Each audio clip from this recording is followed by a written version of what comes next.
when I was born, the doctors told my mom, your daughter has no amniotic fluid around her at all. So when I was born, it was a miracle that I came out screaming. The doctors told my parents, we just want to warn you, expect your daughter to never be able to talk, walk, crawl, think, or do anything by herself.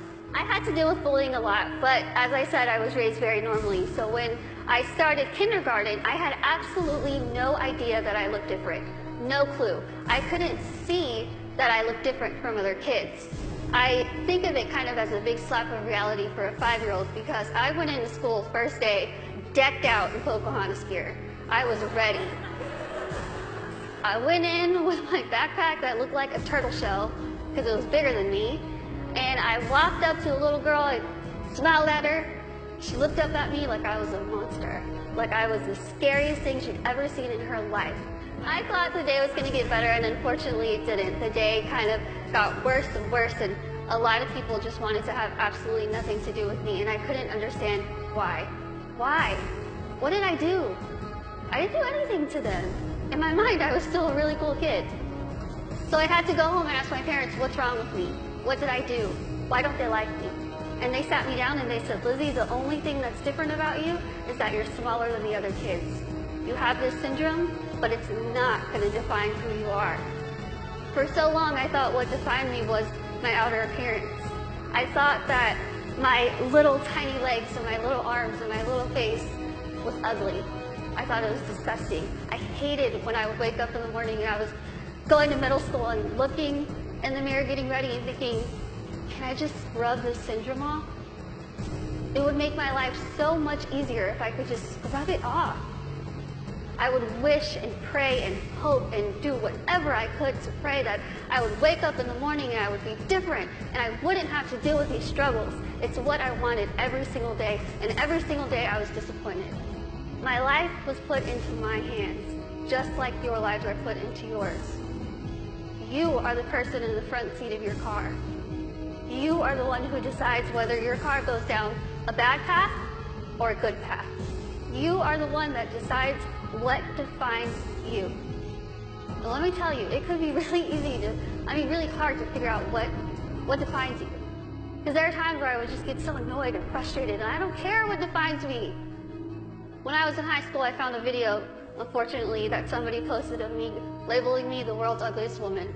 There were over 4 million views to this video, 8 seconds long, no sound, thousands of comments, people saying, Lizzie, please just do a world a favor, put a gun to your head and kill yourself. Think about that. If people told you that, strangers told you this. I cried my eyes out, of course, and I was ready to kind of fight back, and something kind of clicked in my head, and I thought, I'm just going to leave it alone. Then I started realizing, am I going to let the people who called me a monster define me? Am I going to let the people who said kill it with fire define me? No. I'm going to let my goals and my success and my accomplishments be the things that define me, not my outer appearance, not the fact that I'm visually impaired, not the fact that I have this syndrome that nobody knows what it is. So I told myself I'm going to work my butt off and do whatever I could to make myself better, because in my mind, the best way that I could get back at all those people who made fun of me, who teased me, who called me ugly, who called me a monster, was to make myself better and to show them, you know what? Tell me those negative things, I'm going to turn them around and I'm going to use them as a ladder to climb up to my goals. That's what I did. I told myself I wanted to be a motivational speaker, I want to write a book, graduate college, have my own family, my own career. 8 years later, I'm standing in front of you, still doing motivational speaking. First thing, I accomplished it. I wanted to write a book. In a couple weeks, I will be submitting the manuscript for my 3rd book.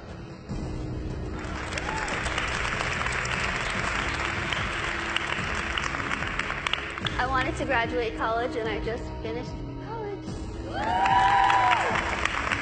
I'm getting a degree. I'm getting a degree in communication studies from Texas State University in San Marcos, and I have a minor in English. I really tried to use real life experience while I was getting my degree, and my professors were not having it.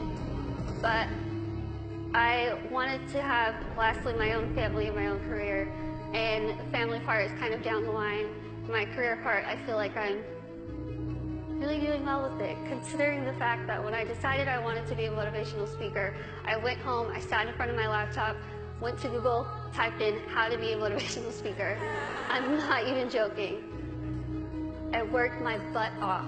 I used the people who were telling me that I couldn't do this to motivate me. I used their negativity to light my fire to keep going. Use that. Use that. Use that negativity that you have in your life to make yourself better, because I guarantee you, you will win. Now, I want to end with asking you again. I want you to leave here and ask yourself what defines you. But remember, brave starts here.